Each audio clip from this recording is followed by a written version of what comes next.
I was in the kitchen, there was no anger. No arguments, no shouting. Nothing. Your back was turned at the split second it happened. Yeah, I didn't see what happened. I could hear.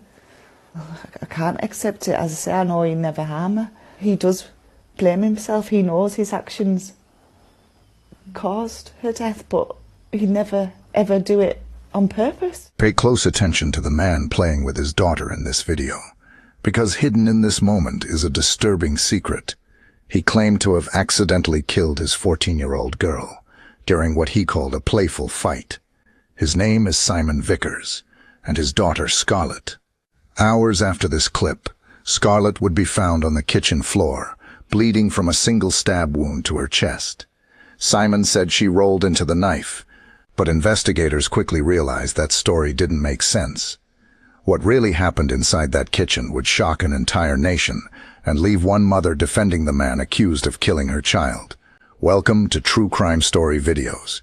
Every face you'll see here once had dreams, laughter, and people who loved them. But somewhere along the way, their stories went silent.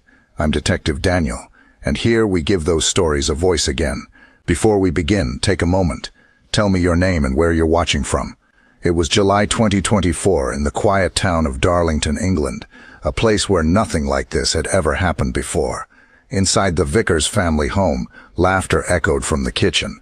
14-year-old Scarlett Vickers was there with her parents, smiling carefree and full of life. Her father, Simon, later told police they were just playing around. I just want to know how my daughter's doing. We're mucking about playing in the kitchen. And for some reason, this has gone really weird. I mean, we're mucking about. I can't believe this. I don't know what it is. When police arrived, Simon Vickers stood there in shock, saying over and over, "I don't know how it happened." I don't know what it is. She rolled into the knife, but detectives would soon learn that explanation didn't add up. When the case reached the courtroom, the story began to fall apart. During the trial, a forensic psychologist told the jury something chilling. Scarlett's death could not have been an accident. The knife, they said, wasn't loose. It was held firmly and driven in with force.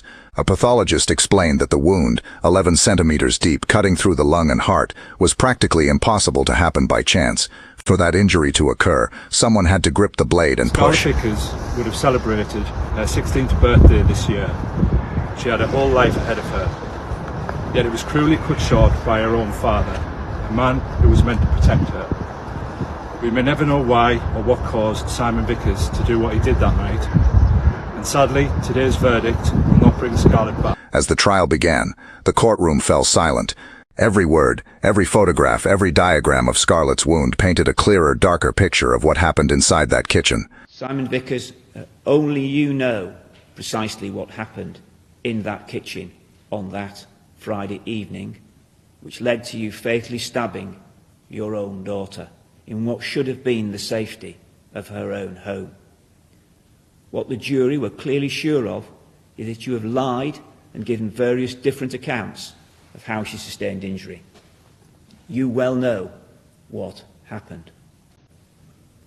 Given that you must have held the knife firmly in your hand, that the stab wound was 11 centimetres deep and caused with sufficient force to cause bruising in the surrounding area. Forensic experts took the stand first.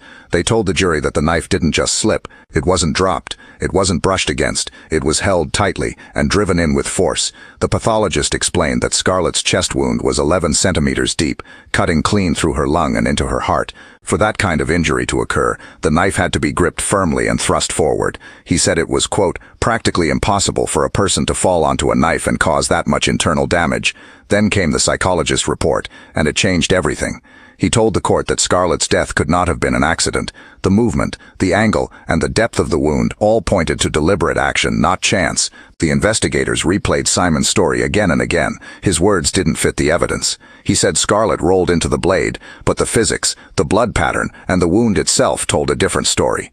There was no sign of a fall, no scattered items suggesting panic, no defensive wounds on Scarlett's hands. What the experts saw was controlled motion, a single, forceful thrust. Prosecutors told the jury this wasn't a play fight, this was anger, sudden, violent, and fatal. Inside the courtroom, Simon Vickers sat motionless, staring down at the floor. His face showed no reaction as the medical examiner described, in painful detail, how much force it would take to drive a knife that deep into a person's chest. The jury could feel the shift from confusion to certainty. The so-called accident began to unravel. The evidence didn't support it, and neither did the science. What started as a claim of a freak mishap in a loving home now looked like something else entirely, a moment of rage, one that took the life of a 14-year-old girl whose only mistake was trusting the person holding the knife. By the end of the forensic testimony, the phrase "Playfight gone wrong" sounded like a cover story, one built to hide the truth about what really happened in the Vickers kitchen that night. After the investigation, both parents were taken into custody. But as the evidence came in, the charges against Scarlett's mother, Sarah Hall, were dropped. Still, Sarah didn't turn away from Simon. She stood by him in court, on camera, and even in front of a nation that could barely understand her loyalty. To reporters outside the courthouse, she said, "He would never hurt our daughter. I was there. There was no shouting, no anger, no fight." Her voice trembled, but her conviction never broke. If I thought he'd done it deliberately, then no, I wouldn't have been here. I wouldn't have been here. And I would have protected her with my life, as would have he. It really upsets me because I see her everywhere, and I got this perfume bottle for Christmas.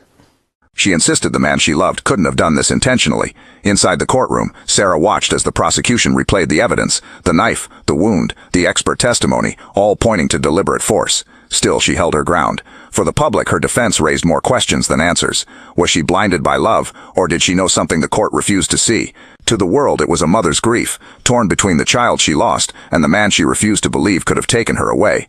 But when the verdict drew closer, the judge saw something entirely different. He said Simon Vickers hadn't just been a father playing with his daughter. He had been drinking wine and smoking cannabis. His judgment clouded, his temper rising. The judge called it a momentary but devastating act of anger. One brief loss of control that destroyed a family forever. He told the court that only Simon knew what truly happened in that kitchen. The word said, the emotion felt, the exact second laughter turned to violence. It wasn't an accident, it wasn't play. It was a single furious moment, one that ended with a knife, a scream, and silence. And no matter how many times Simon said he didn't mean to do it, the evidence and the law said otherwise. When the jury returned, the courtroom held its breath. After days of evidence, tears, and testimony, the verdict was clear. Simon Vickers was found guilty of murder. The judge's words cut through the silence. You must now face the consequences that the law dictates. Simon Vickers, for the murder of Scarlett Vickers, I sentence you to life imprisonment. You will serve a minimum term of 15 years. Life in prison, with a minimum term of 15 years. In that moment, Simon didn't move. No outburst, no tears. Just a blank stare as officers stepped forward to take him away. Around the room you could feel the weight of disbelief. Family, friends, even strangers trying to understand how a night of laughter could end in death. Sarah Hall, standing just a few feet away, whispered that it wasn't fair. She told reporters outside the court, "He didn't do it on purpose. It was an accident. I know it was." But the court didn't see an accident. They saw a man who let anger take control, and a daughter who paid the price. As the cell door closed behind Simon Vickers, one truth remained. Only he knows what really happened in that kitchen. And for Sarah, that belief, that desperate hope that it was all just a mistake, would be the only thing she had left. The story of Scarlett Vickers ended in silence, but the questions it left behind may never be answered. Her final TikTok shows a girl smiling, carefree, innocent, full of life. 14-year-old Scarlett Vickers had no idea it would be her last. Within hours, that same smile would fade forever. Today, her video still circulates online, a haunting reminder of how quickly a moment of joy can turn into tragedy. Friends say Scarlett was funny, kind, and full of dreams. She loved music, her friends, and her family, especially her dad. And that's what makes this story so devastating. Because the man she trusted most, the man she called Dad, became the center of a nightmare no one can fully explain. Even now, Sarah Hall, Scarlett's mother, stands by Simon. She insists it was an accident, that her husband didn't mean to do it. But for investigators, the evidence told a different story. The knife wound, the force, the silence that followed, it all pointed to intent. Yet beyond the verdicts and headlines, there's something deeper, something harder to understand. How does a family go from laughter to loss in a single heartbeat? How does a home filled with warmth turn into a crime scene drenched in grief? For those who knew Scarlett, her death wasn't just a tragedy, it was a warning, a reminder that violence doesn't always look like rage, and danger doesn't always come from strangers. Her story broke hearts across the country, not because of its brutality, but because of its intimacy. A father, a daughter, a moment that changed everything. As the years pass, people still visit her page, still watch that final clip, her laughter frozen in time. It's the kind of moment that makes you pause and realize how fragile life can be. The question that lingers isn't just how Scarlett died, it's why it happened at all. And maybe that's the question no court, no jury, and no parent will ever truly be able to answer. Scarlett Vickers, 2010 to 2024. Gone too soon. Remembered forever.